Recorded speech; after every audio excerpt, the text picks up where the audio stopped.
Part 2 of my fourth withdrawal from PWI. So let's see the progress of my withdrawal. Fantastic. Now, the notification that I was getting at the top of the screen showing that we're still awaiting admin's approval has now cleared, meaning that the amount has been withdrawn successfully to my external exchange wallet, which is the OKX exchange. All right, so quickly we'll just move from here back to OKX.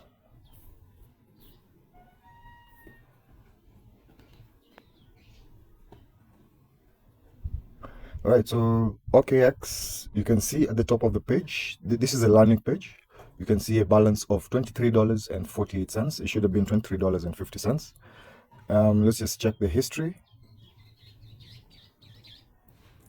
Fantastic. So the deposit came in today at, this is January the 14th, 2026 at 1:20 p.m.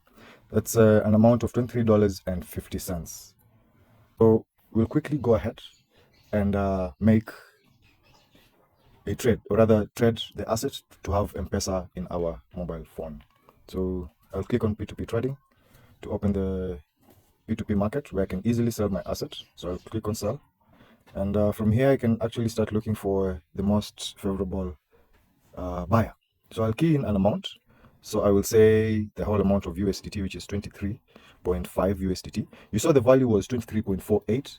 That's a value that keeps changing ultimately, but the figure itself remains as 23.5 USDT.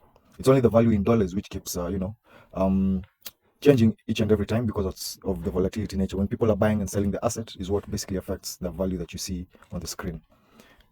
So we'll enter that, and then it will bring me the best or the closest buyers who can meet my requirement. So these are the rates. The highest being 128.27 shillings for $1 or for 1 USDT. So I believe that would be the best person to go with. But then again, there are a few aspects that you need to consider. One is the timing at the right. Look on the right side of the screen. You will see the timing of this seller. And then I believe there's another new one who's just come up right now. Yeah, so he's also online. You should also check the status of the buyers, rather not the seller, but the buyer. Check to see if they're online. If not, then avoid going for that buyer, because you're going to end up spending so much time waiting for that person to make payment for you to release the asset. Whereas if you would have been much keener to look at the timing where the seller or buyer is online, it would be more effective in helping you to save time. Right, so I believe this first one, London Trader, would be the best one at the rate of 128.27 Kenya shillings for 1 USDT. So I'll click on that, since he has a good limit as well, from 1,000 shillings going up. So I want to sell the whole amount of USDT. So we'll say max. Right, so the limit they can actually buy from me is from around 7.8 USDT to 661 USDT. The available balance that I have in my funding wallet is $23.50, or rather 23.5 USDT. So in exchange, when I sell that, I receive back 3,000. I should receive 3,000 shillings and 3,014 shillings, right? So 3014. So payment window should actually be within 15 minutes. The marker is London Trader. So sell USDT at 0 fees. Now, the reason why I chose OKX is because they have a much better rate as compared to Binance. The last time I made a sell of my USDT through Binance, their rate was around 127.26 or 116 or somewhere there. Then again, so I checked on OKX to see if they have a better rate, and to my surprise, they did. Theirs was at around 128. You can see today is 128.27. So I'll quickly go ahead and sell my USDT. So my number to receive the amount is there. So I will quickly sell. So it's asking for me to verify with the key, which I have done.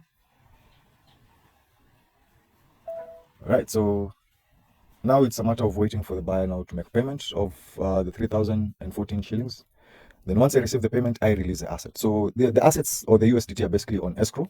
Once the payment has been confirmed, which I also have to send proof of payment that I have received my payment rather, then automatically I will be able to click on releasing the asset. As we proceed, you'll see exactly what will happen, and those USDT will go to the buyer's wallet. All right, so that's basically how we exchange or how we sell on this exchange. So I can see here he's marked that he's made the payment, so and 14 shillings from Armstrong. Other details are not important. But before I release the crypto, what I usually do is I go and send the funds from this number to a different M-Pesa number or different M-Pesa account, because sometimes people online can tend to be a bit wild or untrustworthy.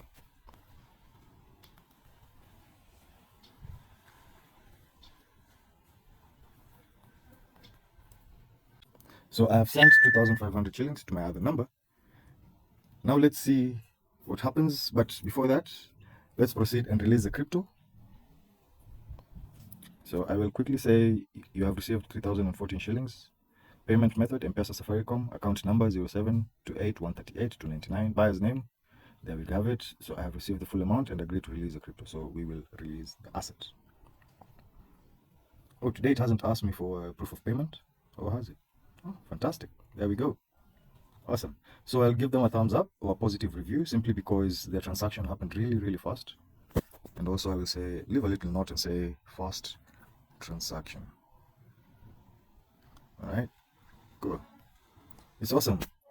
Sometimes it's actually best to leave a good review when someone has been able to attend to you very fast and in a very convenient manner. So we go back to view assets. You'll see the balance change automatically. So that's it. Fantastic. So thank you so much for joining me in this journey while I was doing my fourth withdrawal. This is part 2 of my fourth withdrawal from PWI into an external exchange wallet or an external wallet, which happens to be an exchange where I can easily sell my USDT assets for MPesa.